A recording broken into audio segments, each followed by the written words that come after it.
The Pentagon has deployed 700 U.S. Marines to the protests of ICE raids in Los Angeles. They will be joining the 4,000 National Guardsmen already on the ground. Defense Secretary Pete Hegseth said it's in response to the escalating attacks on law enforcement agents and property damage. But are people getting a much different view of what's going on in LA depending on where they're watching this play out? Because it's quite different when you're talking to people in LA. Yeah. And very different than what you're seeing on the news. Did you speak to people? Have you spoken to people in LA? My whole family's in LA. What did they say? They're saying, you know, people are mad. It's been peaceful for days, and then suddenly these guys showed up and flipped everybody out. Yeah, So that's what my family is saying. I heard the same thing. I spoke to about 5 people that live in LA, that work in LA, and they said that these protests were very, very orderly. They weren't violent, and they occurred in about a 4-block radius. And we all know how large LA is. And so, in my view, there is no crisis in Los Angeles that ICE did not cause. That is the fact of the matter, right? Looks like that. And we now know that Stephen Miller ordered, his order that they arrest 3,000 people a day, that ICE arrests 3,000 people a day, led to this. And what I will also say is, you know, California is the largest economy in the United States, has the largest economy. And it has sort of, you know, it's the largest state, and it has a GDP that's larger than many countries.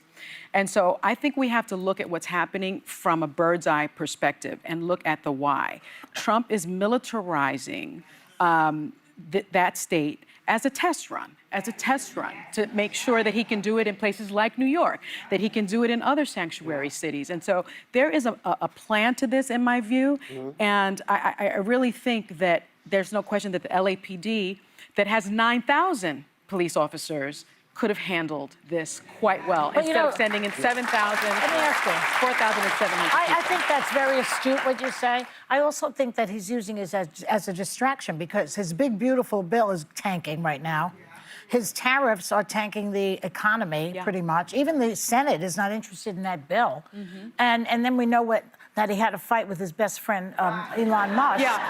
Who dragged out the, the Epstein file thing. He's deleted that. What's more of a distraction than watching people, acting the way they are in Los Angeles? I've seen this, in my lifetime. And sometimes kids get killed when this happens. In my day, it was Kent State. And they killed 4 kids, American students, and 9 were injured very severely in those days. And I think that they better be very careful what they're doing, because that is the next thing that will happen.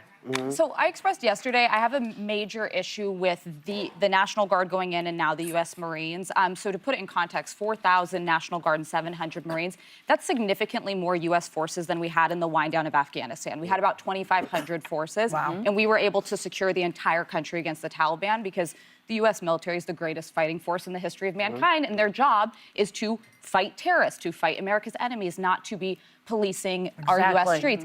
They've been used in the most extreme cases of civil unrest, but what I'll say here is, this is where I put a little bit of onus on Governor Newsom. Show that you have the police force to stop the unrest, and that it is completely unnecessary to have the National Guard there, to have U.S. troops there, because you can't deny the imagery that you're seeing. There are cars being lit on fire. There are police officers being attacked. There are guardsmen being attacked. How many, though? So to be honest, I don't really care. If you're hurting police officers, if you're damaging property, that you should get your day in court for. But nothing was happening like that until they sent the National But this is where it's on the the governor to say, let's make this the biggest peaceful protest in history, but the second it gets violent, the governor needs to crack down and show he's capable of policing.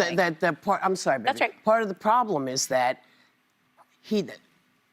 Taco didn't wait. Taco. Right. But Taco didn't did. wait for the. He didn't give didn't him wait an for opportunity. for the governor to call But him in. it was the most predictable fight for Donald Trump to pick. Well, yes. Gavin Newsom should have Yes. seen He this should coming have from a seen- mile yes, away. that And is correct. I was Go ahead. listening to Los Angeles County Supervisor Catherine Barger today on TV, and I thought she offered some insight that was saying there's a lot of things going wrong here, and it dates back even to when California became a sanctuary place, that when there are sanctuary cities, it forces ICE and a lot of the law enforcement to go into the communities. So it almost puts the communities at unrest. And she was saying there's a lot of things here. Obviously, it was exacerbated when the National Guard was sent in. It also shows a disconnect in communication. Federal, when they call in, it should be working with the governor, not separately from the governor, in order to take care of the people on the ground. So I would say that there's a lot of things going on here, but none of it should be partisan. And this is why I say either we're for the idea of justice, and when people are looting or there is any violence, they should be punished. Or we're going to release January 6th insurrectionists. We're doing one or the other because it should be consistent across the board. You know, when Let me was there show you beef? guys something. I Yeah. want to show you All both. right. So all of it. Do you have the thing? I want you to tell me. Do you guys have it, or is it not ready? Hello, speaking to myself again. There we go. Okay. So can you tell me which one is the riot in Los Angeles and which is the celebration for the Eagles? Yeah. Philadelphia loves to burn itself down. Also bad. But was the National Guard sent in when well, that's Philadelphia the was point. The burning? National Guard was not. Well, that's the point. Yeah. You Where's know, the National listen, Guard? In part, I have a question. Yeah. So, well, the difference is there's an agenda. That's right. Yeah. There's an agenda. Now, you know, none of the and I'm going to put it back on him because if you Taco? if you did not go in the way that you go in, if you had stuck to the thing where you said we're going to only get the people who are the bad guys in the MS-13, if you had done that, you would not be seeing this because it would be done in a way where we all say, yes, we got to make sure that. But you going and taking 4-year-olds, you snatching kids from high school. You mean that little thing called due process? Well, that due the process, Constitution but it's allows for? it's not. It's more empathy, man. I mean, I understand you're upset, you want to get this done, and people want it to happen. But I don't think anybody, not people who are on this side or the middle, I don't think anybody is happy with the way it's going down. When, as I said yesterday, when you go into a donut shop to where people are working, these are people who get paychecks and pay taxes. They don't get any money for, Social Security. There's no Social Security for these folks. But they're paying taxes. When you go in tactical uniforms to drag people out and you're not checking, this is what happens. Yeah. There has to be a better way.